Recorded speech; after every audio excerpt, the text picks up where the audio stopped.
Hey guys! In today's video, I'm going to show you how to get Rave on your iPhone or iPad. As you can see, I already have it installed on mine, and I've been using the full version without any issues. If you want to install it yourself, make sure to watch until the end so you don't miss any important steps. I'll guide you through the entire process from start to finish.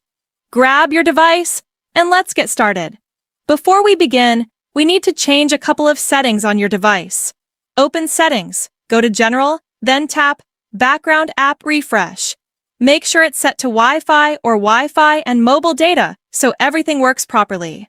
Next, go back to Settings, open Battery, and ensure that Low Power Mode is turned off. This helps prevent any interruptions during the setup process. Once that's done, open your browser and visit appbinge.com, a trusted source for modded apps. Search for Rave, then select it from the search results. You'll see a page with details about the app, including ratings and download count. Tap Download Now to begin the installation. The download should only take a moment. If you're visiting the site for the first time, you may be asked to complete a quick verification step. Simply follow the on-screen instructions, and once it's finished, the installation will continue automatically. After that, the app will be ready to use. I tested this method myself, and everything worked great. And that's it.